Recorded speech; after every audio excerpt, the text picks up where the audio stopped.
The holographic projection flickered to life in the center of the Galactic Council's grand chamber, its blue light casting ethereal shadows across the assembled delegates. Ambassador Zethkari of the hegemony straightened his crystalline form, his voice resonating with the authority of 10,000 conquered worlds. The species designation human has 48 of their planetary cycles to respond to our terms of unconditional surrender, he announced. His words translated instantly into the 100 languages of the Council. Failure to comply will result in orbital bombardment and subsequent absorption into the hegemony. The delegates murmured their approval. It was always the same with these primitive species. They blustered and threatened until the Council's fleet appeared in their skies. Then they begged for mercy. The humans would be no different. But as the deadline approached, something unprecedented happened. Nothing. No desperate transmissions pleading for negotiation. No ambassadors arriving with offers of tribute. No heads of state broadcasting their surrender to save their populations. Just an eerie absolute silence that stretched across the void between worlds. High Counselor Veltar's tentacles writhed with unease. Perhaps their communication systems are primitive. Maybe they didn't receive the message? Impossible, Zethkari replied, though doubt crept into his voice. We broadcasted on all frequencies in every mathematical language known to science. They received it. The silence continued for 47 days, 23 hours, and 59 minutes. Then, on the final minute of the final hour, Earth answered. Not with words, but with violence. The human fleet materialized from the darkness of space like predators emerging from shadow. Their ships were crude things, angular, brutal designs that spoke of function over form. But they moved with a coordination that made the Council's admirals take notice. Impossible, Admiral Nexthera hissed, her serpentine form coiling in agitation. Our scouts reported a barely spacefaring civilization. Stone tools and chemical rockets. The lead human vessel, a massive dreadnought scarred by what looked like countless battles, opened a communication channel. The face that appeared was weathered, marked by lines of determination, and something the Council had rarely encountered in their conquests. Absolute defiance. This is Admiral Sarah Chen of the Terran Defense Fleet, the human said, her voice carrying across the void with crystalline clarity. You demanded our surrender. We have an answer.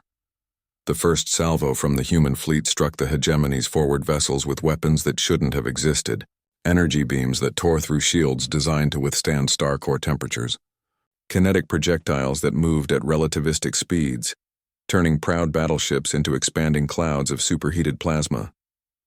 How? Zethkari whispered, watching his seemingly invincible fleet begin to burn. The answer came from intercepted human communications, fragments of tactical chatter that painted an impossible picture. These humans had been preparing for this moment for decades. Every abduction, every research probe, every casual scan by hegemony scouts had been noted, analyzed, reverse-engineered. While the Council had seen a primitive species playing with chemical rockets, humanity had been building something else entirely, hidden shipyards in the asteroid belt, weapons research facilities buried in the ice moons of their outer planets, a military-industrial complex that had consumed the resources of an entire star system for one purpose, ensuring that when the galaxy came calling with demands of surrender, humanity would have a response prepared. Admiral Chen's voice cut through the chaos of battle. You studied us for 50 years, thinking you knew what we were capable of. But you made one critical error. Zethkari's fingers trembled as he attempted to order a retreat, but the human fleet had already surrounded his forces with tactics that seemed to anticipate every move. You never bothered to understand what makes humanity dangerous, Chen continued. It's not our technology or our weapons. It's what we do when someone threatens our home. The battle was over in 23 minutes. Of the hegemony's grand fleet, 1,200 vessels that had conquered worlds and broken empires, only 3 ships escaped to hyperspace, their crews carrying tales that would spread across the galaxy like wildfire.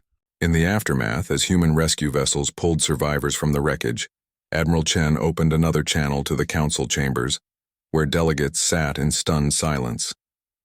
Counselors, she said, her voice now carrying the weight of absolute authority, humanity has received your demand for surrender.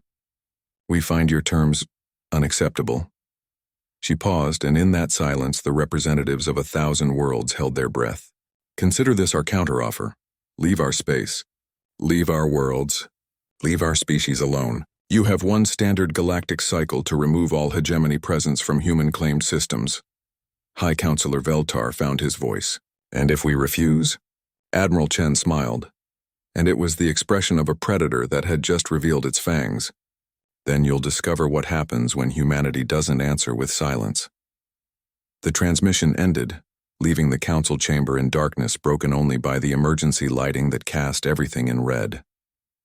For the first time in galactic history, the council had encountered a species that didn't simply resist conquest.